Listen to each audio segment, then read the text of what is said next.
최후의 산림자원 개발 전문 인력 양성 교육 프로그램, 투자대상국 산림투자정책 및 제도, 인도네시아 편. 먼저 이번 시간의 학습 목표와 내용을 살펴볼까요? 이번 시간의 학습 목표를 살펴볼까요? 이번 시간 이후 여러분은 인도네시아의 산림자원 및 정책에 대해 이해하고 설명할 수 있게 되실 것입니다. 그리고 이를 기반으로 외국인 투자기업 설립부터 산림 이용 허가, 조림 허가권 확보 방안 등을 알고 말할 수 있게 되실 것입니다. 또한 대상지 타당성 조사의 단계와 방법에 대해 구체적으로 설명할 수 있게 되실 것입니다. 그럼 본격적인 학습을 시작해 볼까요? 투자대상국 산림투자정책 및 제도에는 다양한 정책 및 활동과 연관되어 있습니다. 처음부터 하나씩 살펴보도록 하겠습니다. 1. 산림자원. 인도네시아는 세계 3위, 아시아 1위의 열대우림 보유국입니다.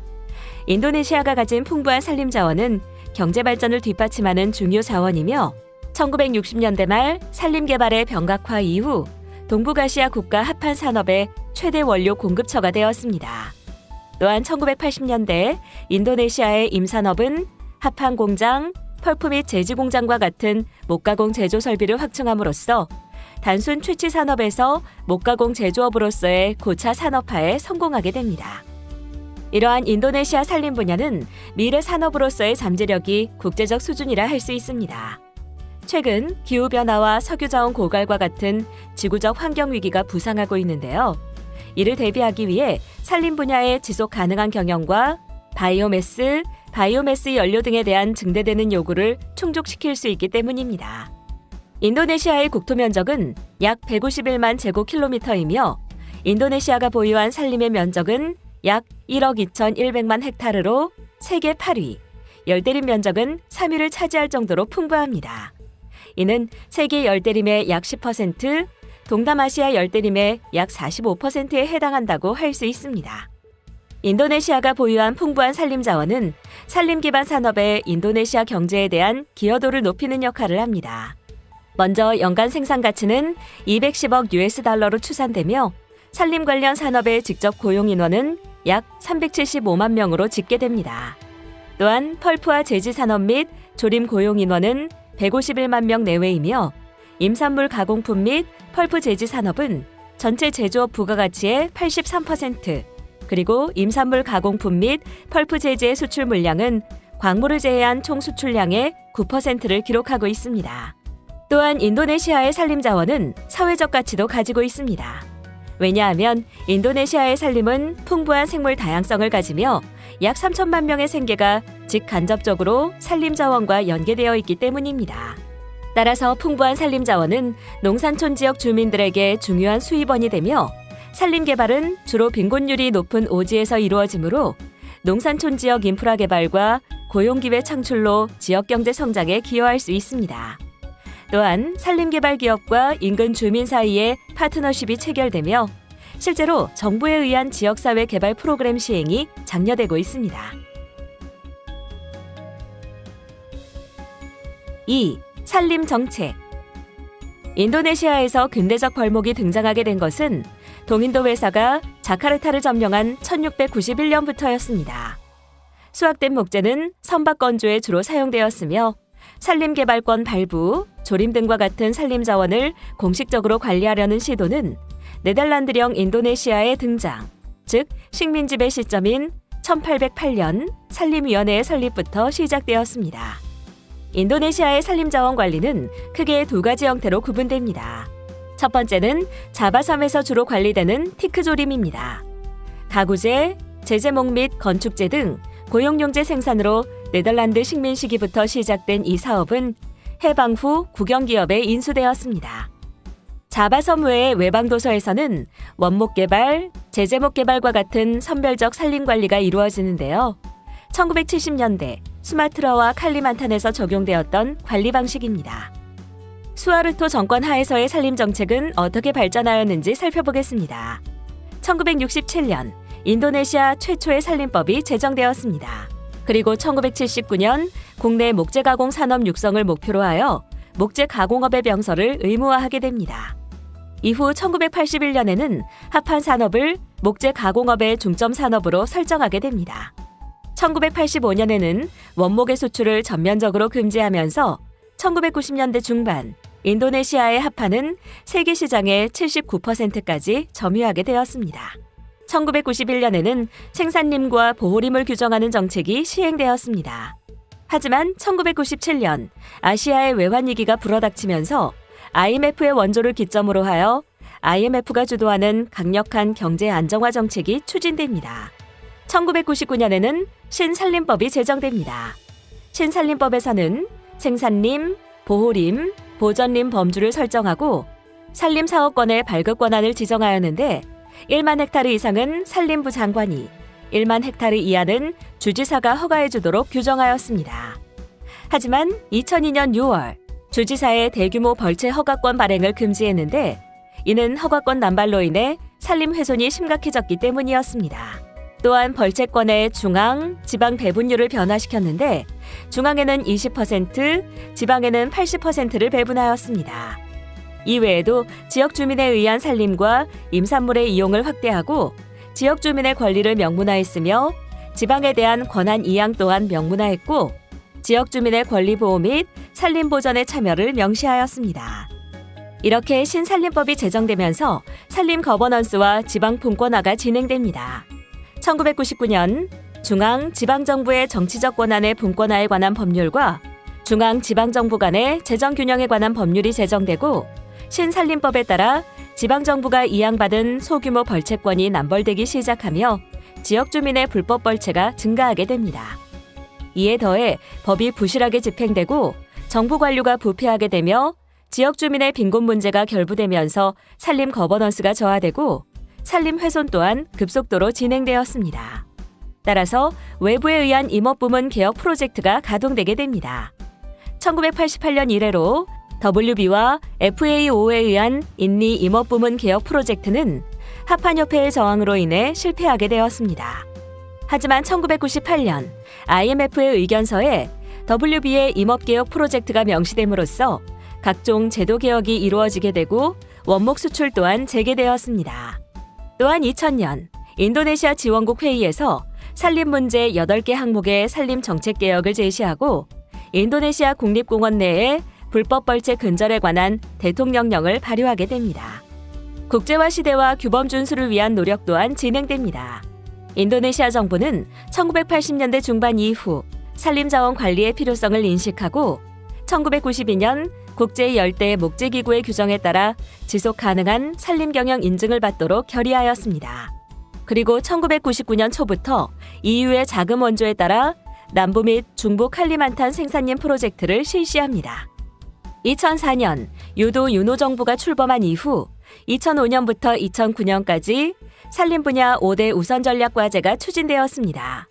그 내용은 불법 벌채 및 거래 근절, 임산업 신성장 동력 개발, 산림 주변 지역사회 경제 활성화, 지속 가능한 산림 경영 활동 강화, 산림 자원의 보전과 복구 등을 포함하고 있습니다. 해가 거듭될수록 산림 황폐화가 지속되어 산림 면적이 줄어들음에 따라 산림 개발 억제 정책이 필요해졌습니다. 따라서 2011년 대통령령으로 국가개발사업 목적 이외에 산림과 이탄지 개발 금지, 팜 농장을 위한 이탄지 사용에 대한 규제 등을 제정하고 발표하게 됩니다. 2014년 조코 위도도 정부가 출범하면서 산림부와 환경부를 환경산림부로 통합 개편하였습니다. 이렇게 개편하게 된 배경에는 첫째, 산림부와 환경부의 유기적인 업무 효과를 도출하기 위해서, 둘째, 산림 및 환경 분야의 접목을 통한 인허가 간소화를 통한 비즈니스 환경 개선을 목적으로 하기 위해서, 셋째, 중앙 및 지방 정부 간 정책의 일관성을 강화하기 위해서였습니다. 환경산림부 개편은 기존 산림부 6개 부서를 11개 부서로 재조직하였습니다. 환경산림부는 장관을 필두로 하여 산하에 5명의 전문위원을 두고 있습니다. 각 전문위원은 중앙 지방 정부 간 관계 부문, 국제산업, 무역부문, 에너지부문, 자원경제부문, 그리고 식량부문으로 세분화되어 있습니다. 중간관리자는 감사실장 및 총국장급인 사무차관이 있으며 아래로 11개 부서로 세분화되어 있습니다. 또한 2015년 2차 경제정책 패키지를 발표합니다. 또한 2015년 2차 경제정책 패키지를 발표합니다. 즉, 임업 투자 허가를 간소화하는 것인데 임업 인허가 취득에 관한 장관령 9개를 지정하고 산림의 임차 허가 수속 기간도 12일에서 15일 정도로 간소화시켰습니다.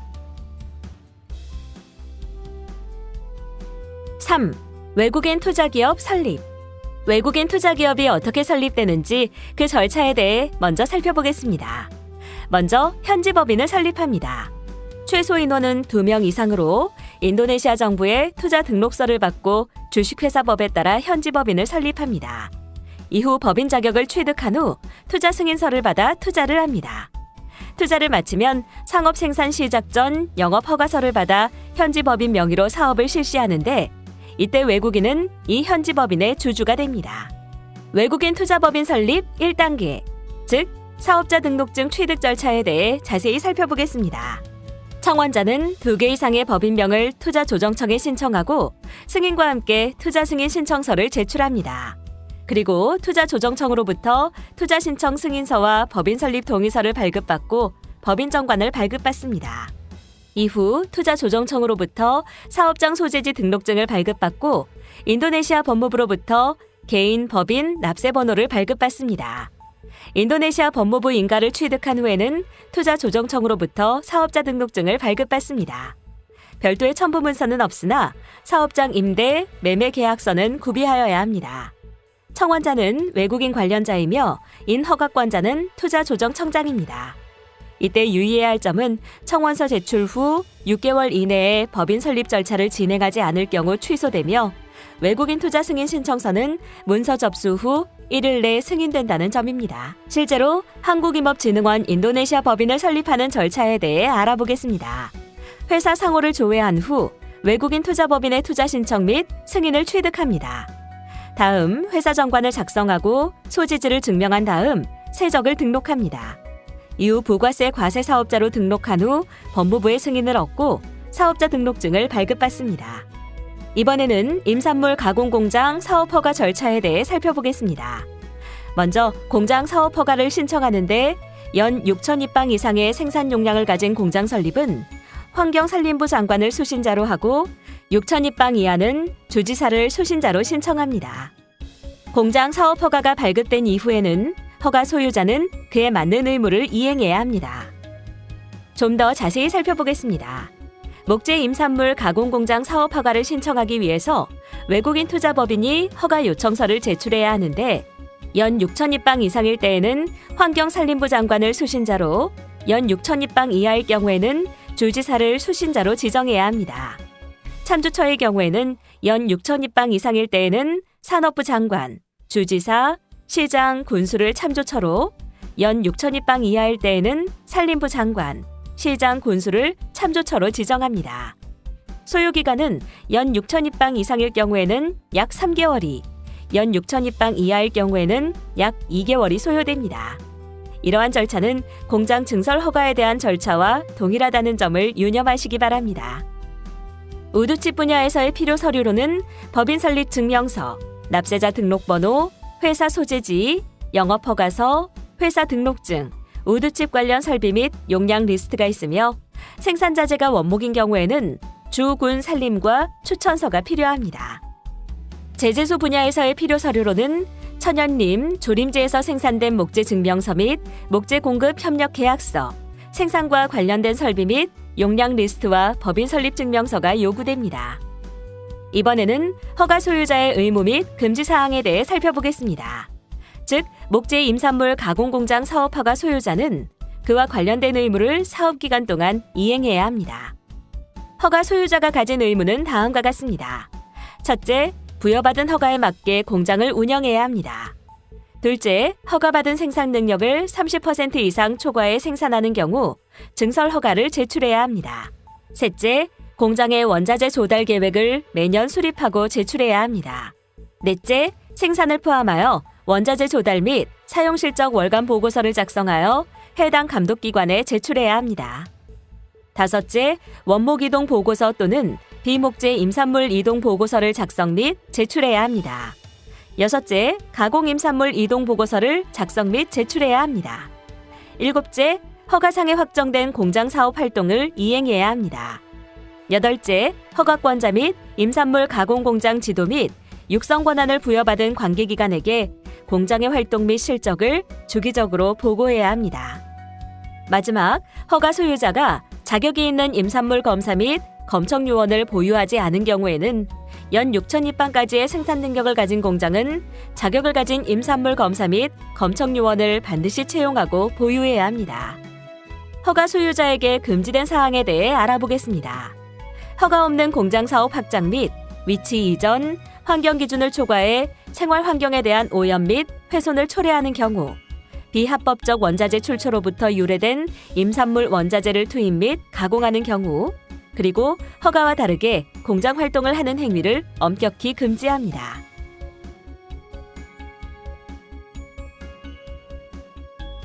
(4) 조림 사업을 위한 산림이용 허가권. 산림이용 허가권은 산지 이용, 환경재화 이용, 목재 임산물 이용, 비목재 임산물 이용, 목재 임산물 채취, 그리고 비목재 임산물 채취의 6가지 분야로 나누어 이에 따라 허가를 제시하고 있습니다. 그리고 허가권 이용 가능 대상지 중 보존 임지에서의 산림이용 허가권은 현행 규정에 따르도록 정하고 있습니다. 보호 임지는 산지 이용 사업 허가권, 환경재화 이용 사업 허가권, 비목재 임산물 채취 허가권으로 규정되며, 생산 임지는 산지 이용 사업 허가권, 환경재화 이용 사업 허가권, 천연림 목재 임산물 이용 사업 허가권, 조림지 목재 임산물 이용 사업 허가권, 천연림 비목재 임산물 이용 사업 허가권, 조림지 비목재 임산물 이용 사업 허가권, 천연림 목재 임산물 채취 허가권, 천연림 비목재 임산물 채취 허가권, 조림지 비목재 임산물 채취 허가권으로 규정하고 있습니다. 법령에 따른 천연림 목재 임산물 이용 사업 허가권의 주요 내용에 대해 살펴보겠습니다. 먼저 가능 사업 활동으로는 목재 임산물 이용 및 생태계 복원 임산물 이용이 있습니다. 둘째, 허가 기간에 대해 살펴보겠습니다. 목재 임산물 이용 허가 기간은 최대 55년으로 연장이 가능합니다. 생태계 복원 임산물 이용 허가 기간은 최대 60년으로 1회 35년 연장이 가능합니다. 셋째, 허가 권한에 대해 살펴보겠습니다. 천연림의 경우 시장이나 군수의 심사 통과 이후 주지사의 추천에 의거해 장관이 허가를 내립니다. 넷째, 허가를 받는 대상자는 개인, 조합, 인도네시아의 민간기업, 국영기업, 지방기업 모두를 포함합니다. 다섯째, 허가를 받기 위해서는 허가 신청서를 제출하고 신청 대상지의 상태나 허가 신청자를 선별하고 난 후에 가능합니다. 여섯째, 소유자의 권리와 의무에 대해 알아보겠습니다. 소유한 허가에 부합하게 활동하고 사업의 생산물을 이용할 권리를 가집니다. 그리고 총 허가 기간에 대해 전 사업 지역에 대한 작업 계획을 수립해야 하며 1년 이내에 현장 활동을 실행해야 합니다.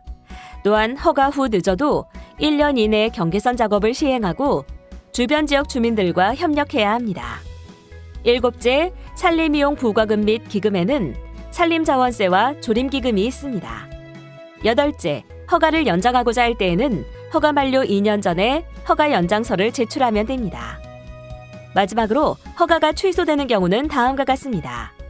허가기간 만료 시 허가 소유자에게 부과하는 처벌로 허가권자가 허가를 취소하는 경우, 허가 만료 이전에 허가 소유자가 허가권자에게 서면으로 허가를 반납하는 경우, 그리고 임산물 채취 허가상에 허가된 면적, 수량, 무게를 이미 달성한 경우가 이에 해당됩니다.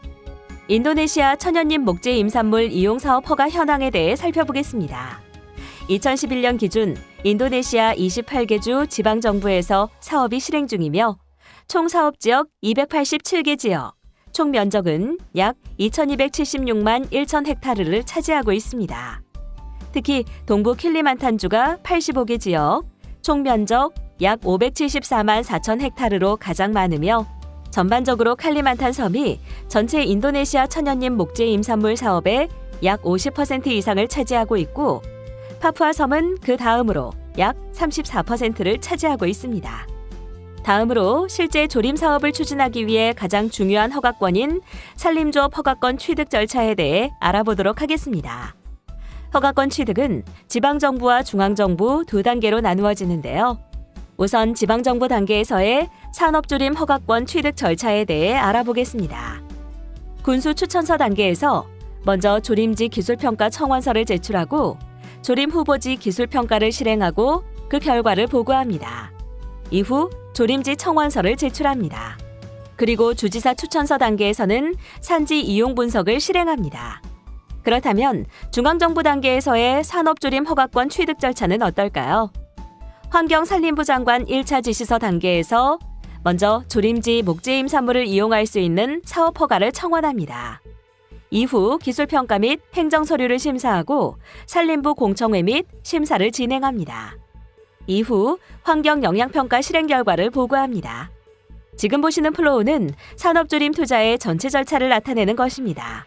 지금부터 지방허가권 발급 단계, 환경산림부 장관 1차 지시서 SP1 발급 단계, 환경산림부 장관 2차 지시서 SP2 발급 단계, 그리고 환경산림부 장관 최종 허가서 SP3 발급 단계로 나누어 살펴보도록 하겠습니다. 먼저 지방허가권 발급 절차에 대해 알아보겠습니다. 먼저 외국인 투자법인을 설립합니다. 이후 조림 후보지에 대한 정보 및 현장조사 청원을 합니다. 다음 조림지 청원을 합니다. 군수 및 주 산림국이 업무를 진행하며 소요기간은 28일입니다. 그리고 조림지 청원 전에 기술평가 청원서를 작성하며 기술평가 실행 및 결과를 도출합니다.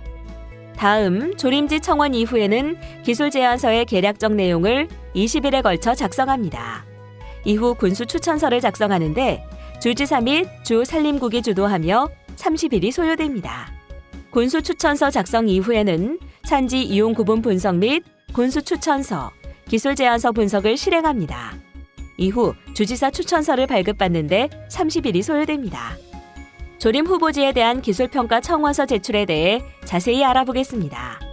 조림 후보지에 대한 정보와 현장 조사를 청원하고 조림 후보지에 대한 주, 군, 지역 개발 계획 및 산림부 산지 이용 구분상 생산임지 여부를 확인합니다.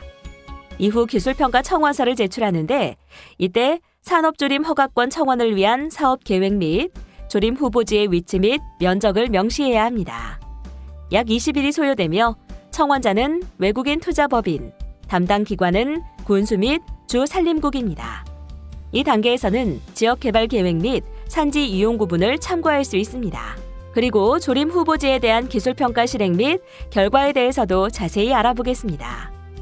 청원 지역에 대한 기술평가를 시행하는데 이때 사업 및 지방정부의 개발계획, 환경산림부 이용구분상 용도를 확인하고 대상지 연협, 허가권 중첩 여부 또한 확인하며 사업개발 가능 면적을 산출합니다. 구비서류로는 조림사업 후보지 도면이 있고 발신자는 군농림지소, 수신자는 군수, 주산림 및 농원국, 외국인 투자법인입니다. 조림지 청원 단계에서는 기술제안서를 제출하면서 사업 후보지에 대한 제안서를 작성하고 주요 조림 수종, 보호구역 설정을 합니다. 이후 조림지 청원서를 제출하면서 후보 지역에 대한 이용 계획을 작성합니다. 소요기간은 기술평가 실행 및 청원서 제출까지 약 28일이 소요됩니다. 첨부 서류로는 기술제안서와 대상지 위치도가 있으며 청원자는 외국인 투자법인, 수신자는 군수입니다. 그리고 참조처는 주 산림국 및 주지사입니다. 군수 추천서 발급 단계에서는 기술평가 결과를 검토하고 기술 제안서를 검토하며 이에 따라 군수 추천서를 발급하는데 이때 추천지의 위치, 후보지의 면적, 기술평가 결과 조림사업 적지 여부를 명시하여 발급합니다. 약 30일이 소요되며 후보지 위치도를 첨부해야 합니다. 발급자는 군수이며 수신처는 주지사입니다.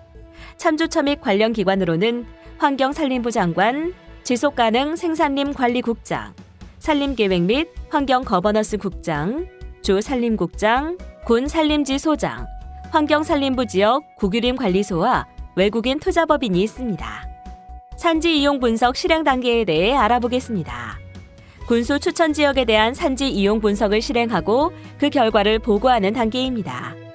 여기서 산지 이용 분석 결과에는 생산임지, 블록별 면적, 임상구분 결과 및 대상지 연역이 포함됩니다. 구비해야 할 서류로는 대상지 위치도가 있으며 환경산림부 지역 구규林관리소가 실행 주체입니다. 수신처는 주지사 및 환경산림부 산림계획 및 환경거버넌스국장이며 관련 기관은 군수, 환경산림부 지속가능 생산림관리국장, 주산림국장 및 군산림지소장입니다. 이때 대상지 위치도를 제작하기 위해서는 국가지적 지도제작청이 관여합니다. 마지막으로 주지사 추천서 발급 단계에 대해 살펴보겠습니다. 이 단계에서는 산지 이용 구분 분석 결과를 검토하고 군수 추천서 및 프로포절 테크니스를 평가한 후 주지사 추천서를 발급합니다. 이때 후보지 위치 및 면적, 환경산림부 지역 구규林관리소 분석 결과, 대상지 연역, 주 또는 군 지역개발 계획도, 환경산림부 산지 이용 구분도 사이의 비교 분석, 사업 제한 지역 및 조건 명시 및 관련 근거 등을 바탕으로 추천서를 발급합니다. 그리고 군수 추천서 접수 후 10일 내 추천 여부를 결정하고 발급합니다. 그리고 대상지 위치도를 첨부해야 하며 발급자는 주지사, 수신처는 환경산림부 장관입니다. 이와 관련된 기관은 군수, 환경산림부 지속가능 생산림관리국 및 산림계획 및 환경거버넌스국, 주산림국장, 군농림지소장입니다. 환경산림부 장관 1차 지시서 SP1을 발급받는 절차에 대해 알아보겠습니다. 먼저 조림지를 청원하고 청원 심사를 진행합니다.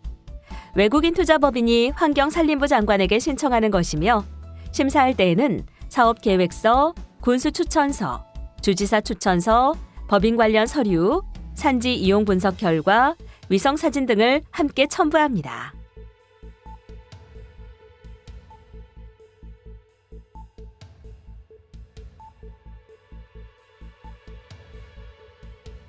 다음 산림부 공청회 및 심사가 이루어집니다.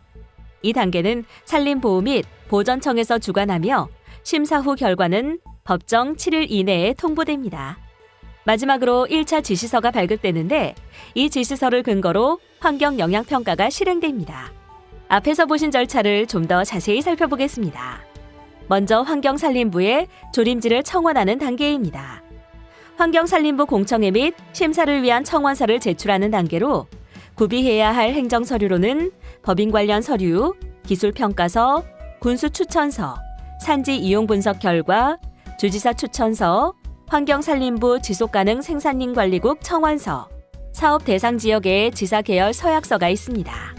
그리고 기술제안서 서류로는 대상지의 물리적 조건, 투자 계획 및 현금 흐름도, 사업 계획 및 위성사진이 있습니다.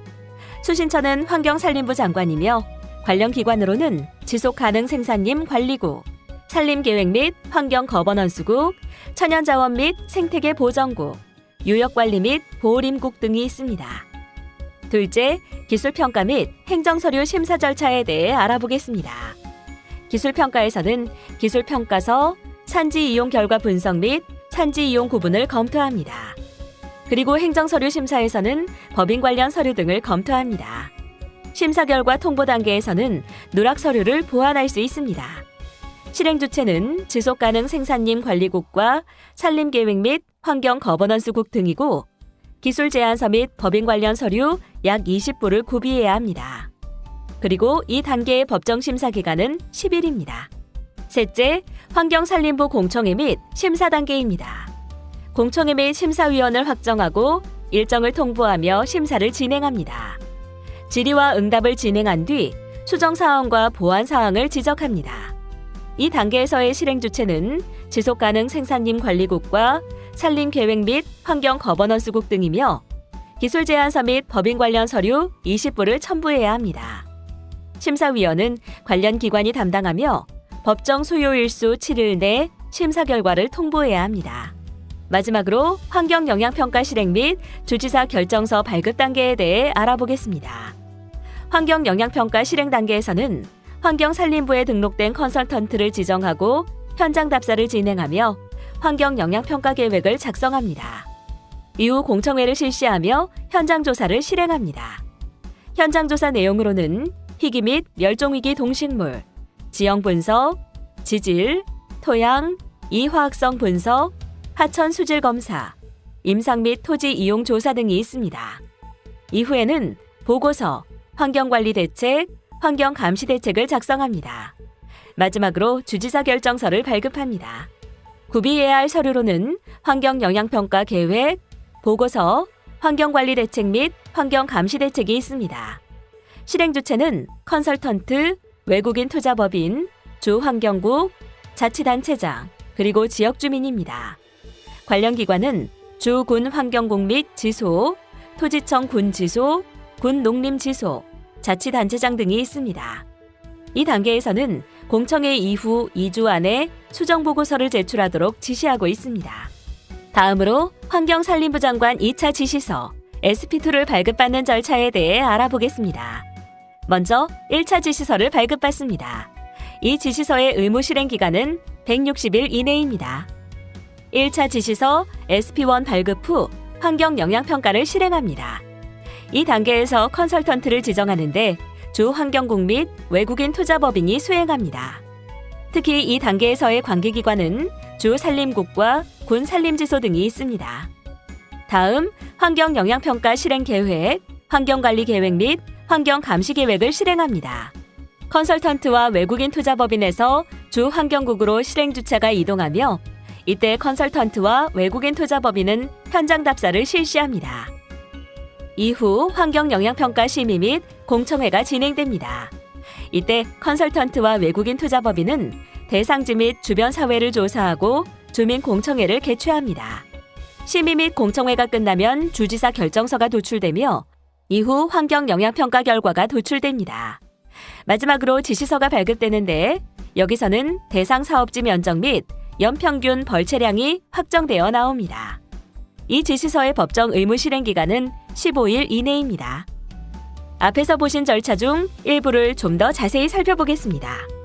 먼저 환경영향평가 실행 결과 보고 단계입니다.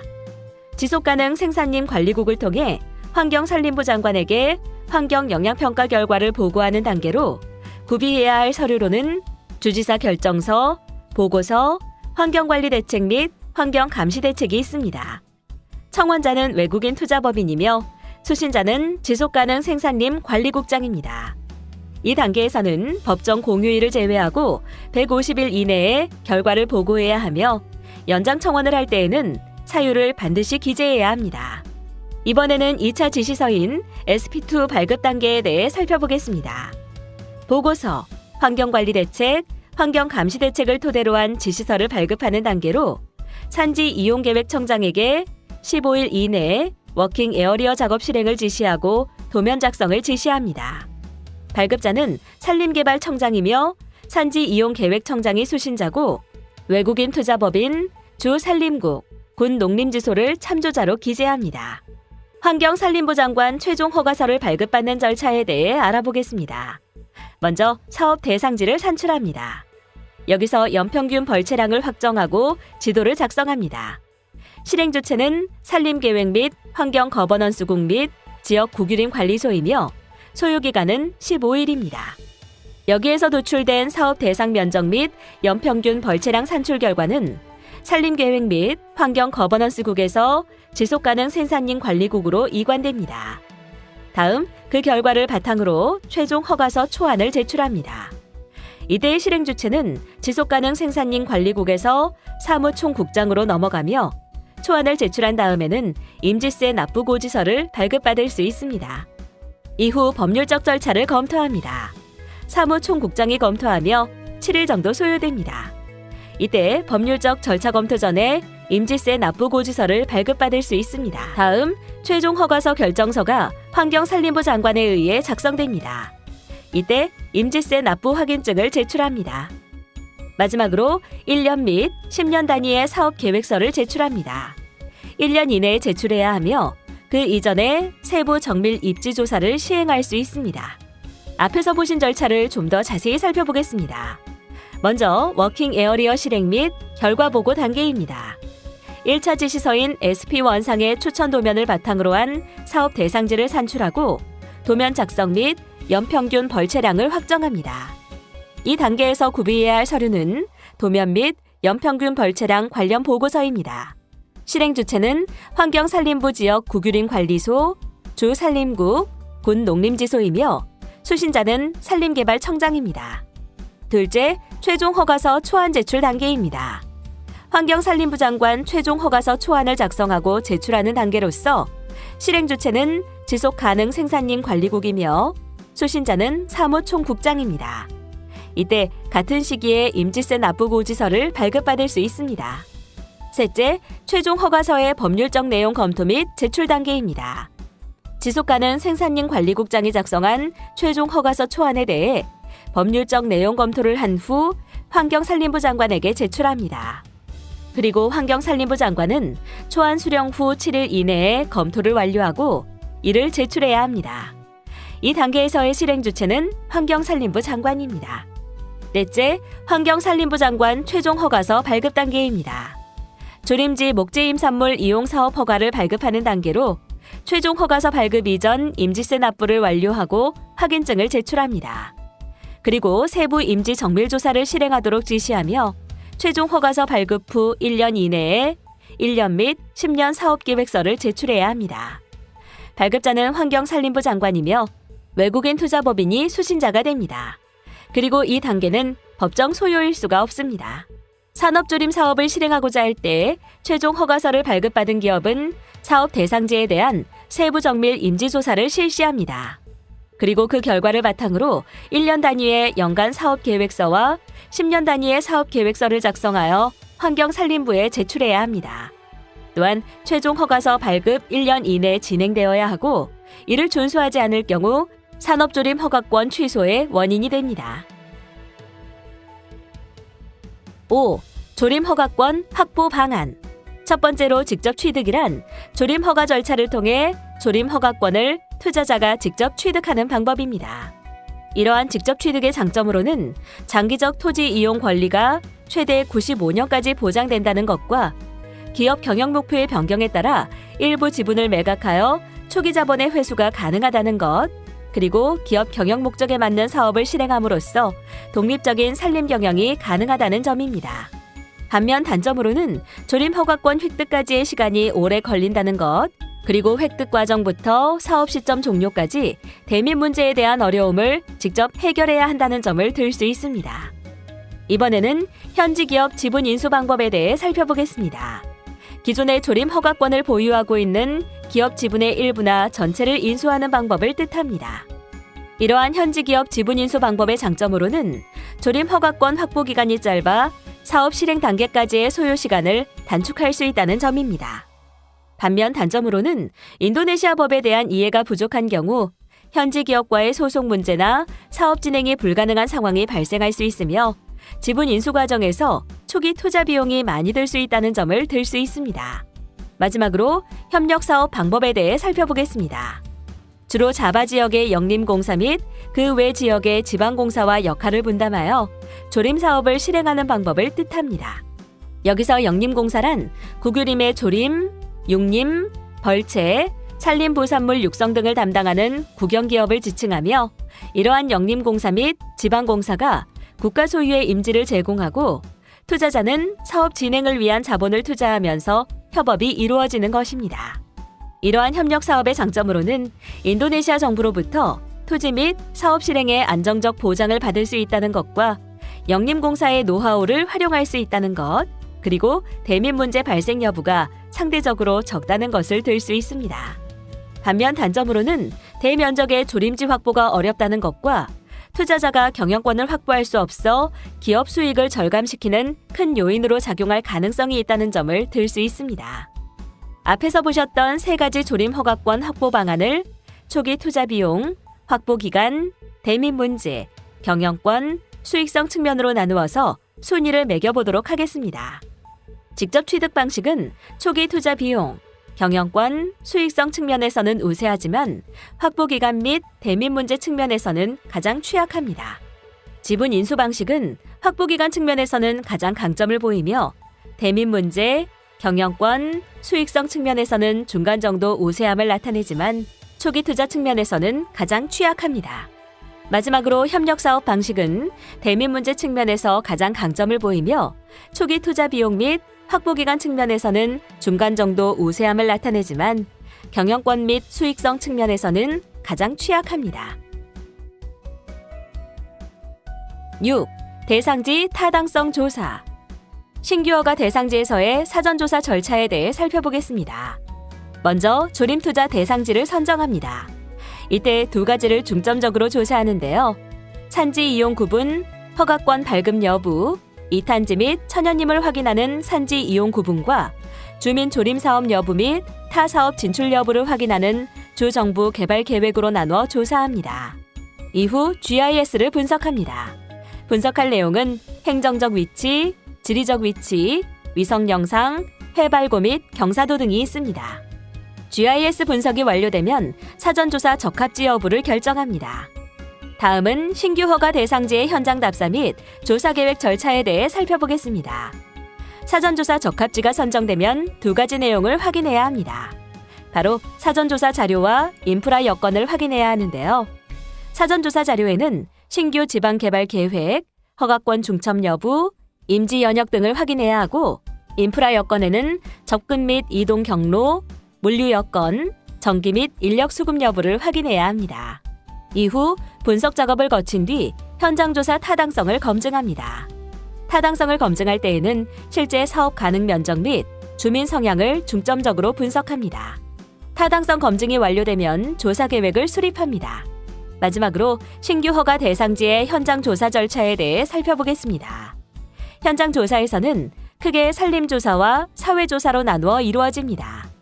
산림조사에서는 임상 및 축적조사, 토양조사, 요역조사, 야생 동식물 조사 및 토지 이용 조사가 시행됩니다. 사회조사에서는 점유 가구, 주민 요구, 대민 리스크에 대한 조사가 시행됩니다. 현장 조사가 완료되면 산업조림 허가권 취득 절차를 진행합니다. 이번에는 기허가 대상지에서의 기업 선정 및 투자 타당성 검토 절차에 대해 살펴보겠습니다. 먼저 투자 대상 기업을 선정하고 해당 기업의 정보를 확인합니다. 기업에서 투자 의향서를 제출하면 해당 기업의 법적 투자 타당성에 대해 검토가 이루어집니다. 이때 법적 투자 타당성 검토 단계에서는 두 가지 검토가 중점적으로 이루어집니다. 바로 인허가 관련 서류 및 법인 관련 서류 검토인데요. 인허가 관련 서류 검토에서는 장관 결정서, 사업계획서 및 연간 사업계획서 검토가 이루어집니다. 그리고 법인 관련 서류 검토에서는 법인 정관, 지분 소유 형태, 자산 및 부채에 관한 검토가 이루어집니다. 기허가 대상지에서의 사전조사 절차에 대해 살펴보겠습니다. 신규 허가 대상지와 마찬가지로 조림투자 대상지를 선정한 다음 GIS를 분석합니다. GIS 분석이 완료되면 사전조사 적합지 여부를 결정합니다. 기허가 대상지의 현장 답사 및 조사 계획 역시 신규 허가 대상지와 마찬가지로 사전조사 적합지가 선정되면 사전조사 자료와 인프라 여건 두 가지 내용을 확인합니다. 사전조사 자료에는 신규 지방 개발 계획, 허가권 중첩 여부, 임지 연역 등을 확인해야 하고, 인프라 여건에는 접근 및 이동 경로, 물류 여건, 전기 및 인력 수급 여부를 확인해야 합니다. 이후 분석 작업을 거친 뒤 현장 조사 타당성을 검증합니다. 타당성 검증 시 분석 사항은 신규 허가 대상지의 경우와 동일합니다. 타당성 검증이 완료되면 조사 계획을 수립합니다. 마지막으로 신규 허가 대상지와 마찬가지로 동일한 항목들에 대한 현장 조사가 기허가 대상지에도 동일하게 적용됩니다. 현장 조사가 완료되면 현지 기업 지분을 인수하거나 협력 사업을 진행하는데, 투자 대상이 민간 기업일 경우에는 현지 기업 지분을 인수하고 영림공사가 투자 대상일 경우에는 협력 사업을 진행합니다. 오늘 학습은 어떠셨나요? 지금까지 살펴본 내용을 간단하게 정리해 보도록 하겠습니다. 이번 시간의 핵심 키워드는 산림 기반 산업, 산림자원 관리, 환경산림부, 외국인 투자기업입니다. 다음 키워드는 산업조림 허가권, 직접 취득 방식, 현지 기업 지분 인수, 협업 사업입니다.